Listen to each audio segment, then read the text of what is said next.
Going to break down some potential surprise roster cuts on today's video for the Seattle Seahawks. Before we dive in, though, had to tell you guys about this deal. Seahawks hats are up to 50% off at chatsports.com/Seattle hats. I'll put that link in the comments and in the description. This is a limited time only offer, so get in while you still can and while the supplies last. So head over to chatsports.com/Seattle hats. Make sure you don't miss out on a variety of pretty awesome Seahawks hats.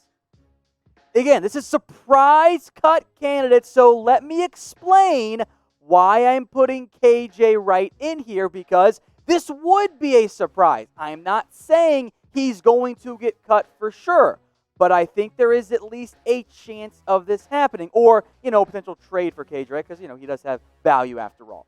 Jordyn Brooks is getting reps at the weak side linebacker spot. For the time being, I'll put all three of these guys on the depth chart. Brooks over at the Sam spot, where you'll see Bruce Irvin get some reps as well. But if Brooks is the future, what happens if he's able to surpass KJ Wright, which is a lot to ask right now. But what happens if that is the case? If Jordyn Brooks emerges in camp and surpasses KJ Wright and becomes the day one, week one, weak side linebacker starter. Well, you could move on from KJ Wright, and as we saw earlier, save a significant amount of money in the process. And it's enough money, over $5 to $6 million, that you could then explore maybe adding another free agent to fill a different need with the money that you saved. Maybe it's Clowney. Maybe the Seahawks come back to that potential option. Damon Harrison could fill some needs on the interior. Clay Matthews, a cheaper edge rusher option. And I don't think Josh Gordon's too expensive, but with a potential down cap next year, you could have some money saved for the long term. So I lean towards keeping KJ Wright, but surprise cut candidates, I think we have to lead off with Wright. So what would you guys do? Let me know in the comments. Type K for keep or type C for cut. This will be the pinned comment, so if you get the ad break on YouTube, scroll on down and cast your votes.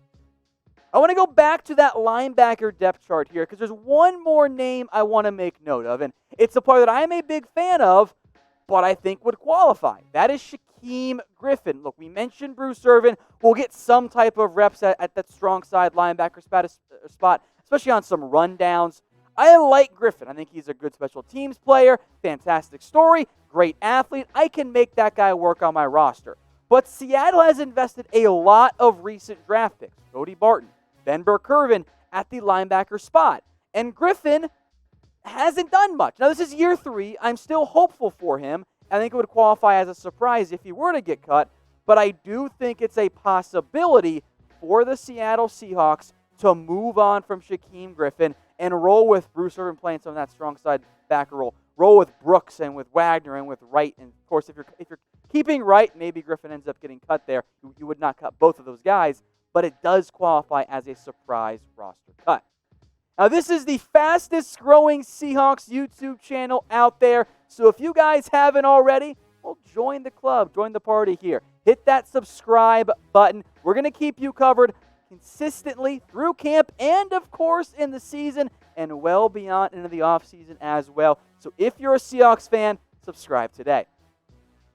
Let's go now to tight end, where somebody's just got to get cut. And honestly, I think I'm cheating by including Jacob Hollister as a surprise cut, but he played very well last year. 41 catches, almost 350 yards, 3 touchdowns. He was a starting caliber tight end. Was he great? Maybe not, but he played very well for the Seattle Seahawks. You don't normally cut that guy.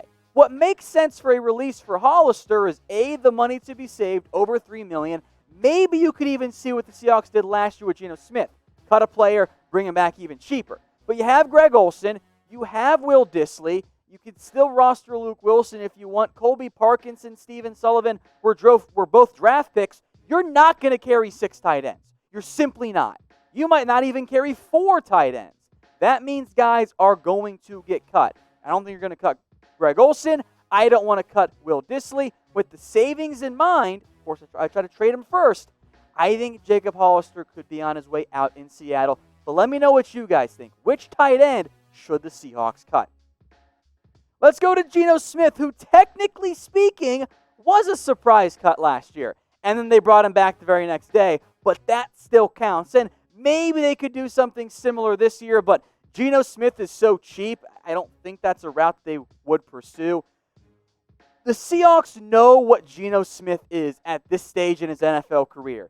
He is a backup, and frankly, he's not even that good of one. At the sub 58% completion, 6,000 yards in his career, a negative 1-to-1 touchdown interception ratio. It's not good.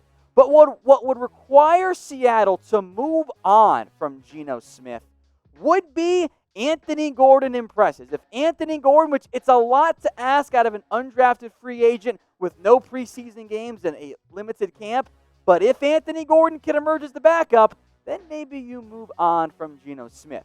I think that's a little bit unlikely. That's why it's a surprise cut.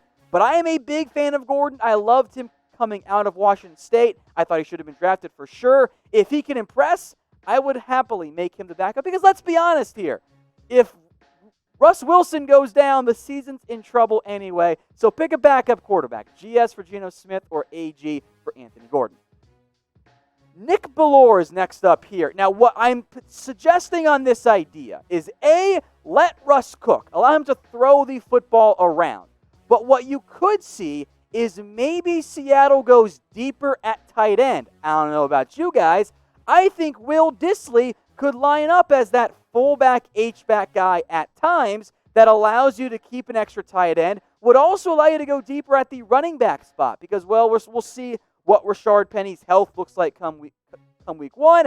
I'm not sure he's good to go. But then you could keep Carson and Carlos Hyde. You could keep DJ Dallas, and you could even keep Travis Homer, who's the next surprise cut candidate on this list. Now, look, Rashard Penny's uncertain future for at least week one and week two and all that complicates this situation. If Penny is able to play, he's on the active roster, there might not be room for Homer. Or at least maybe come week 6 or week 7, you might have to move on from Homer. The drafting of DJ Dallas, though, I thought spelled some trouble for Homer's future in Seattle. Both of those guys can do some similar things. There's some receiving game ability there. Homer was not good in the postseason. He showed some flashes in the regular season, but to be fair, Seattle could not run the ball in the postseason whatsoever. But if DJ Dallas beats out Travis Homer, I don't think you're going to try and move on from Dallas after spending a fourth-round pick on him.